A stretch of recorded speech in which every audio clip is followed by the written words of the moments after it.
Il y a 3 ans, l'association Manifac de Saint-Laurent-du-Maroni ouvrait son Fab Lab au public. Depuis lors, toute personne porteuse de projet peut se rendre dans cet atelier collaboratif équipé de machines, notamment numériques, afin d'être accompagnée depuis l'élaboration de son idée jusqu'à la réalisation finale du prototype. Cette année, 8 étudiants guyanais et surinamais ont pu suivre la première formation Fab Academy se déroulant en Guyane, et cela de janvier à juin. Ils suivent une formation qu'on co-organise avec le Suriname, avec le ministère de l'Industrie du Suriname, qui est une formation qui s'appelle la Fab Academy, qui est une formation qui est donnée pour je crois que c'est la 10e année consécutive que c'est donné. Et c'est une formation qui a la particularité d'être internationale, c'est-à-dire qu'elle est distribuée, on dit, dans différents Fab Labs du monde entier. Donc cette année, par exemple, on a une 60aine, je crois, de Fab Labs du monde entier, vraiment, qui donnent cette formation. Et une partie des cours sont donnés comme ce matin par visioconférence depuis les États-Unis, depuis le MIT. Et ensuite, c'est des travaux pratiques, il n'y a pas de blabla. Donc derrière nous, directement dans l'atelier, là, il y a le formateur qui vient du Costa Rica, qui vient encadrer cette formation-là et qui fait travailler les étudiants. It is a space where you can fabricate your ideas, meaning that you digitally create a product, design, a thing, and this digital code you can convert it into a product, into something tangible. So there are several steps.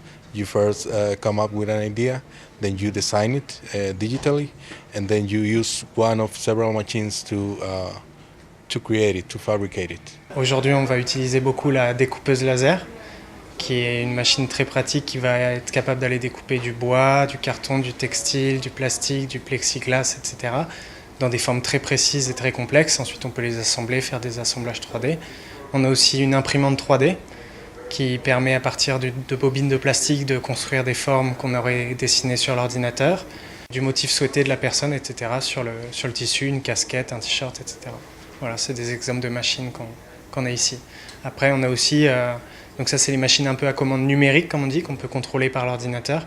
Mais on a aussi toutes les machines classiques de fabrication, une perceuse, une scie circulaire, une scie sauteuse. Si les objectifs personnels varient selon les jeunes, le but initial reste le même, se former pour créer des prototypes aussi professionnels que possible. I actually love doing this. I started off building IoT solutions, prototypes, without a lab back home in Suriname. So when I started taking part in the Fab Academy, being able to be part of this Fab Lab to actually bring these prototypes to a better looking end product, it was very exciting.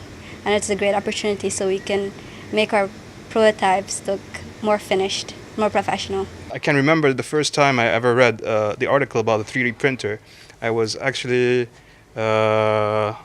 very impressed because I never thought it would be possible to hold a 3D model that was ever created.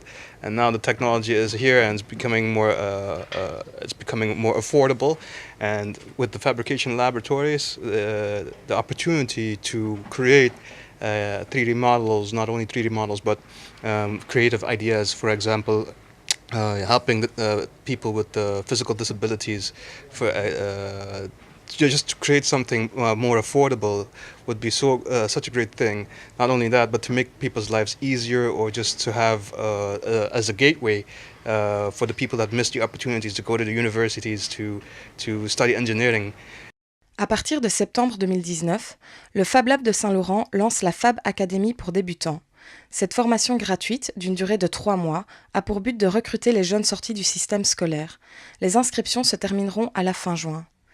Dans les années à venir, le Fab Lab espère pouvoir continuer ses formations internationales de manière autonome et tisser des liens avec les universités afin de tendre vers des qualifications reconnues par l'État et les institutions d'Amérique du Sud.